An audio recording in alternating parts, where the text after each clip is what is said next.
Hey everybody, Barry here again. We're in the woods today. I've been spending a lot of time in the woods this summer and I'm very excited about that I actually got to do it. But summer's over, starting to get to that deep into fall now, and I'll try to get as much as I can done before the snow comes. What I'm working on today is this old beast here. This is a 55 to 57 GMC. You can tell it's GMC by the big mustache looking thing here, and 55 to 57 because it has one headlight per side. And I want to take what I can off the front of this. This here is all very thick metal, so I doubt anything on there is really rusty, but if it is, well, I'll take what I can.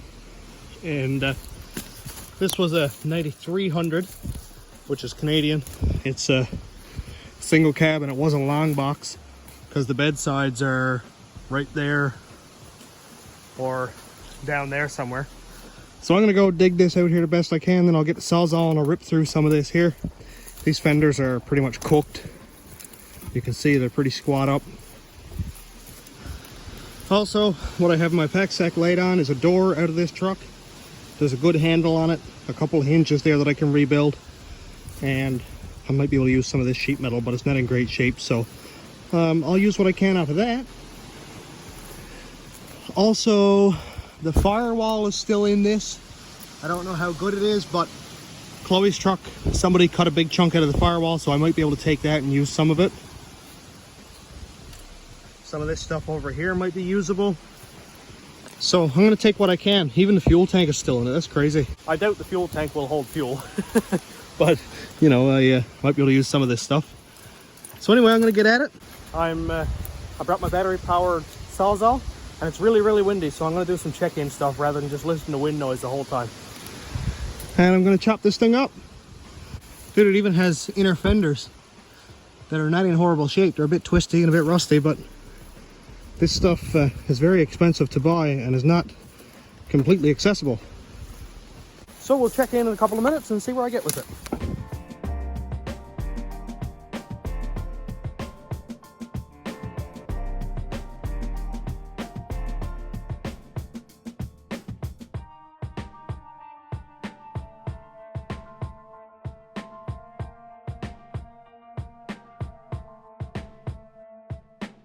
I cut the tree out of the way, and I'm working on taking the dirt out of the way right here. And you can see this piece right here on that side is pretty rusty and soft, but down here this looks solid. So I'm going to keep digging and see if I can get down to this bumperette that's here and see what it's like on the other side.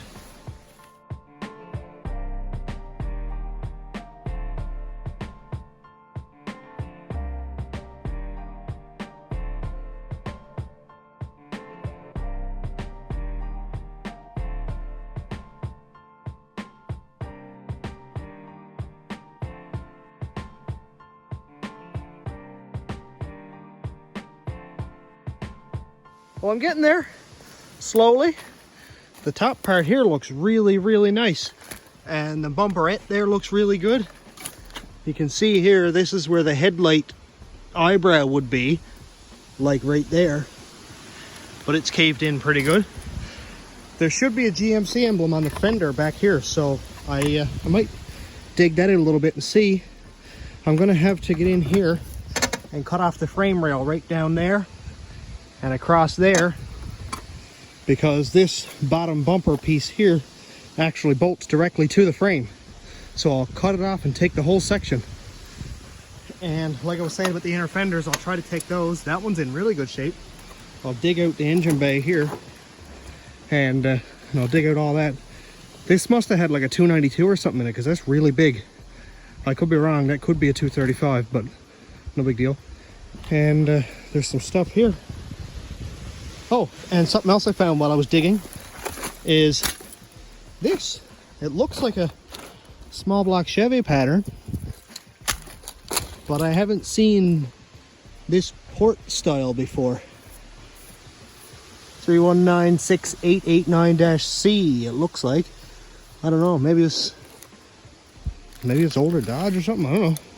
There's an engine right here, But this one you can see has a diagonal pattern,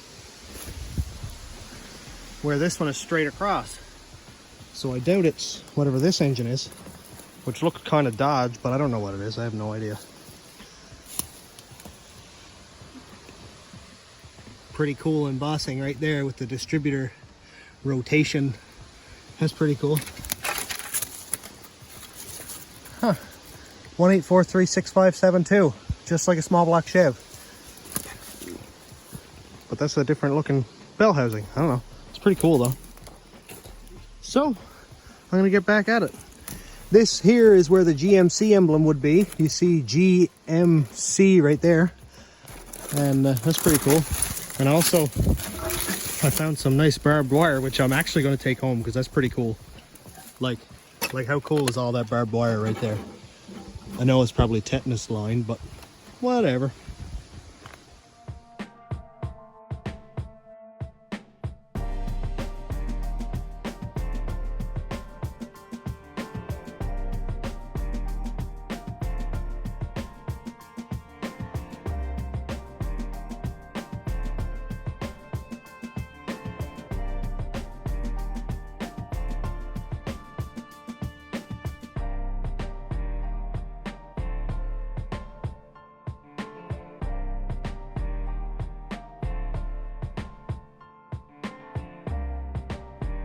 Pile of parts there. Ooh, starting to get down there. Starting to get down there. Look how good a shape that emblem is in. That's actually wild how it's still here and nobody's chopped it off, because look, it's pretty loose. The bumper is in very, very nice shape actually. Very nice shape. Obviously I wouldn't be painting it. What I need to do now is get the sawzall going and cut the frame right down through here, ahead of this shackle that you can see there, and on the other side same idea. If I cut it back here, then it's still connected to the leaf springs and it's just not going to work. So I've got to kind of sneak the sawzall right in behind this, and over there it's going to be a bit tighter, but whatever. I'll just chop off what's remaining of this rad support here. I'm not going to bother to take that. It's not in good shape and they're easy to make anyway, so no big deal. Yeah, we're just about done here. I've got a lot of work to do here yet. I still have to carry everything out piece by piece. Man, I wish I had like a little wagon or something. It'd make it way easier. I'm getting parts. That's the main thing. It's really windy today and I don't want to have a lot of wind noise, so this is going to be one of the exceptions where I actually use time lapse in a video. So you'll still get to watch me struggle like an idiot for rusty parts in the woods.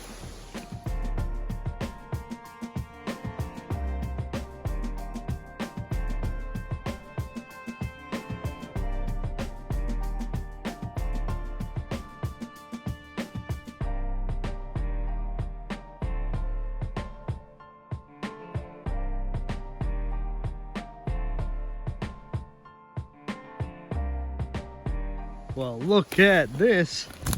Look at here, look at here. Let's set you up. Let's set her up for a second. What do we got? Is it gonna work? Yeah. Man, it's ever heavy. And I found the other signal light that would go on this side in the mustache thing. I got the bumper out, and there's about 40 pounds of dirt in it. Ooh. Oh, never mind. That's just how heavy it is. Oh boy. What a big old beast that is.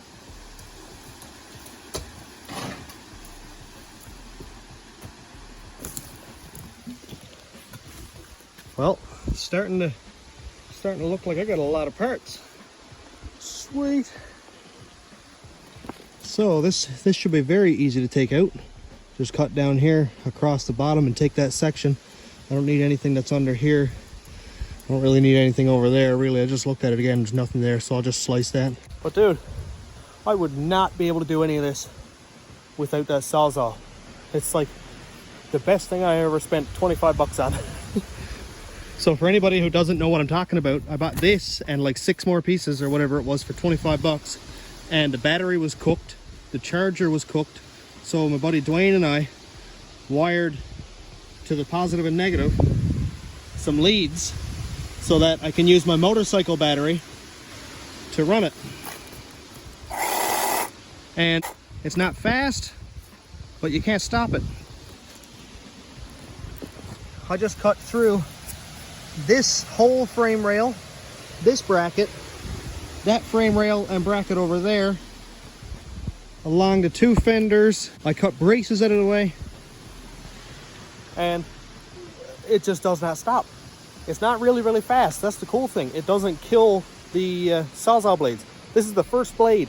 Oh, actually, I cut off like 3 trees also. Like, I cut off those trees and some more up here. This is the metal blade that I put on it when I started obviously cutting everything on this truck. And look at those teeth. They're not burnt. It doesn't even seem like there's any heat gone through the blade at all. And they're not dulled out. You can see that the cutting edge is still really good on them. So that means this thing isn't fast enough to dull those teeth down. I go through, like, if I go to cut one piece of pipe off with a fast sawzall, it'll ruin one blade cutting like 2 pipes. And ooh, there was a spider on me. And I just cut through 2 big old frame rails without even dulling the blade. So that's absolutely crazy. So a couple more pieces and we'll be good to go. I'm gonna take the hood, which is up here. I gotta cut off this hinge. The hood is right there. I'll see if there's anything good left on it. I doubt it, but I'm gonna cut it off anyway and take it out and see if there's anything down there. Like I said, I doubt it, but if I get one small section, that'll be a win.